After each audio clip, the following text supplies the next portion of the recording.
to Tell Me More. Tell Me More is hosted by me, CJ Quattlebaum, and it is a place for people who are curious and want to know more about life. We talk about three really big subjects here: connecting with and educating Gen Z, leadership, and preparing for the future. Today, I'm bringing you a solo pod. It's just me. I'm going to be reacting to some recent clips of Jonathan Haidt, who guest appeared on the Triggernometry podcast. Jonathan Haidt, for those of you who don't know, is the author of several books, including The Coddling of the American Mind and The Anxious Generation. The book, The Anxious Generation, is about Gen Z and the increased anxiety that they feel. He's an NYU professor teaching at I believe it's the Stern School of Business. I've had the pleasure of seeing him talk in person. I've read the book, The Anxious Generation. I think he hits really well on what this generation is experiencing. So I'm going to play some clips, intersperse some dialogue, and then, monologue, because it's just me, and that'll be it. So we're going to start with this one here, or is it here? It's in one of these spots. You'll see.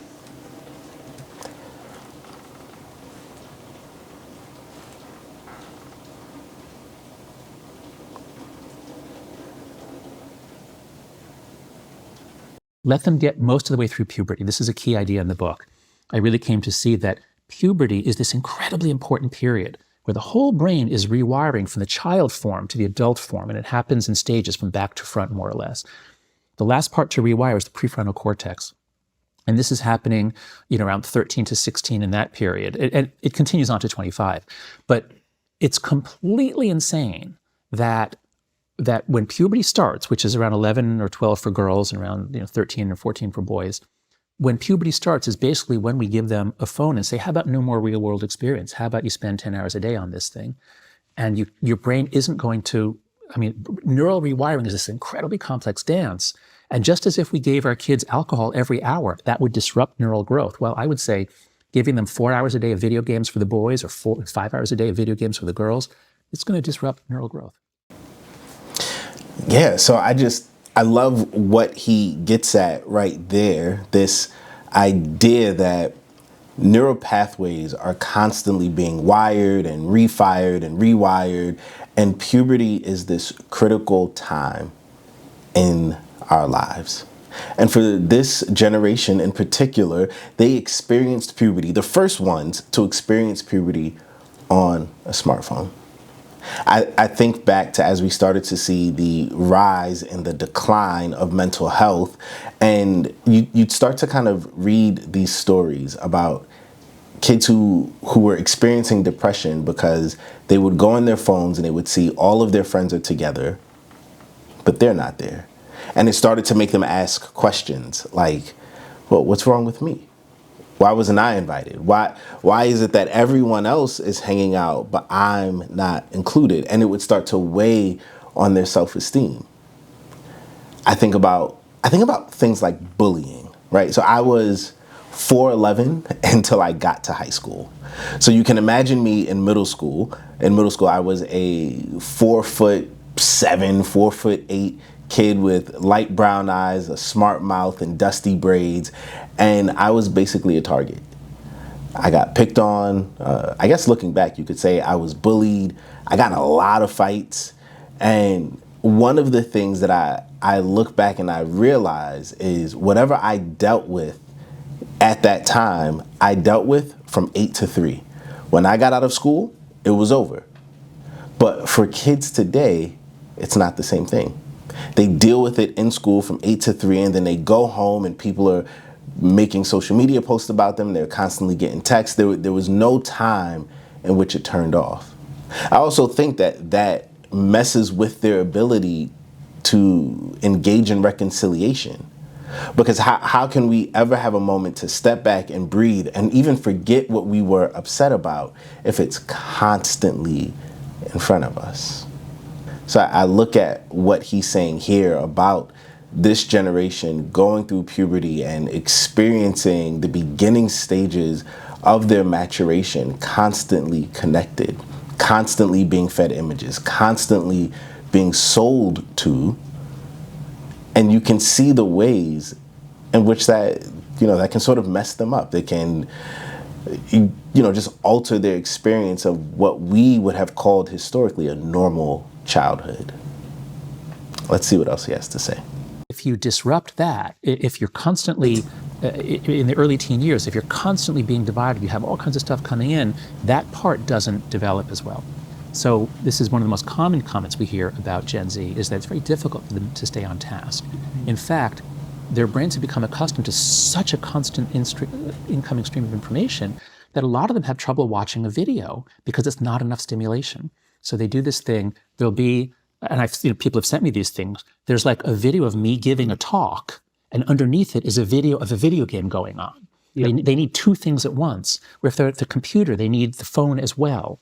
And so this is inhuman. This is what we're doing to kids in preventing them from developing executive function is going to hurt them for the rest of their lives.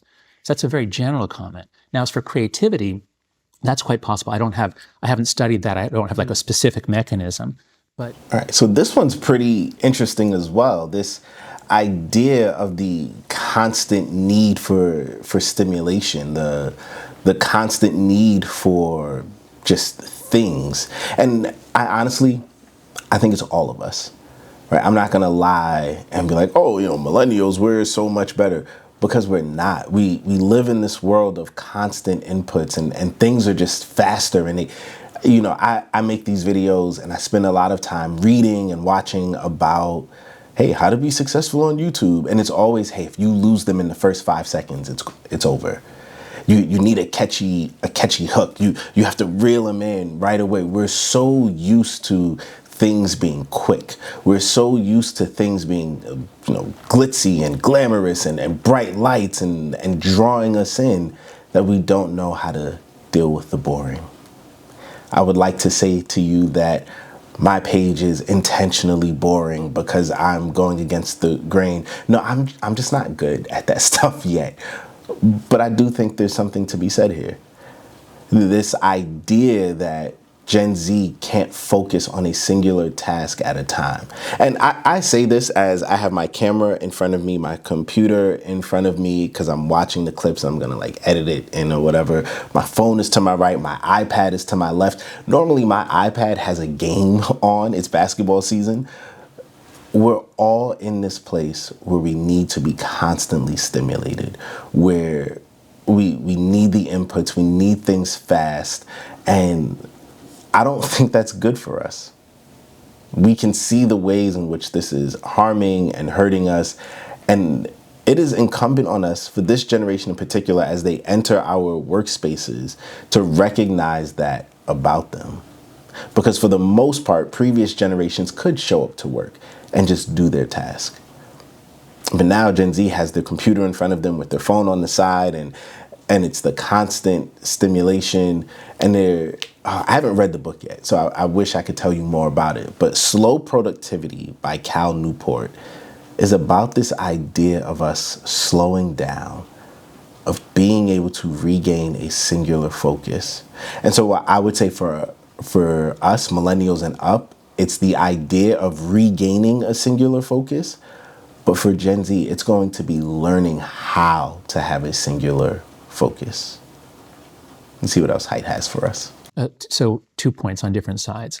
One, I do suspect, because puberty is such a crucial period of brain rewiring, I do expect that that Gen Z will be less than it could be permanently. I think that Gen Z is not, even if we look at them in 30 or 40 years, my prediction is they'll be less successful than they would have been if they'd had normal human childhoods. So I think we will see a permanent effect on Gen Z. But that's a tragedy, John. Oh, this is the greatest destruction of human capital in human history. We've taken an entire generation globally. Certainly, I don't have any data from the developing world, but in the developed countries, we've taken an entire generation. We've taken away what they need biologically to develop. Risk exposure, hanging out time. We've taken all that away and given them something unnatural. So yes, this is, I believe, the greatest destruction of human capital in human history. I could be wrong. I'm making an argument that this is what has happened. But now on the positive side, even though there'll be a difference, I'm a social scientist, so if there's going to be an average difference, I'm going to talk about and say this is incredibly important. Haidt saying that Gen Z is irreversibly damaged is scary. I'm a pessimist by nature, so what I'm going to say in this moment is going against my nature, but I am hoping sincerely that that is not true. But it's hard to argue with some of this evidence. One of his taglines of the book, The Anxious Generation, is that we've overprotected kids outside and underprotected them online. And so what we see for a lot of people in Gen Z is this chronic onlineness. I know that's not really a word, but you know what I'm getting at, this tethering to the internet, this tethering to their devices. And it is deeply troubling. I cannot tell you the amount of students I come across who might have straight A's, just given the areas that some of us live in, but they can't have a conversation with you. They can't look you in the eye. I don't think it is an accident that we've seen a rise in people unaliving themselves and depression and anxiety and a whole host of mental issues. I know kids who would just describe themselves as just nervous all the time, and they could not point to you what they were nervous about, what they were anxious about, this chronic feeling of sadness with nothing that it is tethered to. And I say this and I make the caveat of there are those who need chemical intervention for their mental health issues. I do not think that is true for all of Gen Z, but I do think that there is a pervasive cultural atmosphere, we'll call it, for them, where so many of them are experiencing these things and they have these language for these things, and they could not point to a reason why. It is not tethered to anything. And when you look through human history, you look through prior generations, that has not been the norm. So my hope is that they are not irreversibly damaged. But man, it's really hard to argue with some of the evidence, and it is concerning what we are seeing today with truly no real answers. Like, we can look at COVID and say, man, COVID really messed them up. But I think that COVID simply revealed what was already there. It exacerbated what had been bubbling for a while. And this last clip it's the one I'm gonna play and then kind of wrap up my thoughts, giving you a shorty but goodie today. I hope it's a goodie. But the millennials were different in the way that every generation is different. So every generation has stereotypes of the one after them. They're soft, they're self-involved. That's been true since about the 16th century. Once you get modernity, you get rapid change. Each generation thinks the one behind it is defective. But that's always been the case. What we have here is something very new. Gen Z is not just that they're different, it's that they're really anxious, fragile, they have no attention to focus on things, and they're just not very effective. And so I teach in a business school, I speak to a lot of people in business, and I always ask them, how are things going with your Gen Z employees? I've only once heard a good thing. It's almost always like, oh my God. I mean, they're so anxious, and they're always taking days off, and they don't take initiative on things, and they expect others to come and fix things. I mean, so Gen Z is not integrated into the workforce well. None of this is their fault. This poor generation, they were the first that were completely deprived of play, and then they were the first to go through puberty on smartphones. And then, just as they're coming out of high school or college, just as they're going into the workforce, COVID hits. So this is a generation that they were just blocked and blocked and blocked from developing skills that will make you effective in business or in life. So there's no criticism of them here. There's sympathy. But it's not going well integrating into the workplace. And let's see, wait, what's the... I think that is ultimately the big takeaway here for me is, one, chronological snobbery is real. Every generation looks at the one behind them and will point to a litany of reasons why that generation is messed up. I know this because I was talking to a bunch of Gen Z students a couple of weeks ago, and they were like, oh, we're fine. But Alpha's messed up. But in the end, I agree with Dr. Haidt's assessment that it's not their fault. Gen Z, again, the first generation to go through puberty and experience the full development of their brains on smartphones, they didn't ask for that. All of this is new to us. Social media, as we know it in its current iteration, is about 10 years old. And so we're now starting to get the first real bits of data. And what we are seeing over and over is that this is not good for us. It's hurting us. But we all respond the same way. But I need it. What am I going to do without Facebook? And if I can't know what my friend from middle school is up to? And I hear students say, well, how am I going to learn anything if I don't have TikTok? I don't know if social media has been a net positive for society. But I do know is that an entire generation of kids were given supercomputers way too early. 24-hour access, unlimited access, way too early. I don't blame them, and I don't blame their parents either. None of us knew. This was all new, and we didn't realize what the harmful impacts of it would be. I think of something like going back to kind of that first earlier point where, again, this maturation on smartphones, you had kids who were reporting experiences of low self-esteem because they would look at pictures their parents posted of them when they were younger versus who they are now and saying, well, I used to be cute. I used to be so funny. I used to be this. I'm not that now. And in reality, all their parents did was post a probably curated picture of them, the best picture of them that they could put forward. But they didn't know that this would be the downstream effect. How could they have known? And so I don't blame Gen Z for their lack of focus, for their constant connectivity, for the rise in mental health issues. And I don't fully blame us either. This is just life. We're all figuring it out as we go. Now, Alpha and Beta, as they start to arrive, I'm real curious about what we're going to do for them. Because again, we're getting data now, we're getting information. Are we going to be courageous enough, I'll say courageous as parents, to say no? You don't need a cell phone that early. Yes, you may have to be ostracized socially because you're the only one without the phone. But it's better for you to cry than for me to cry. That's a bar that I'm gonna come back to later at some point in this journey because there was so much richness given in that. But I look at something like Snapchat.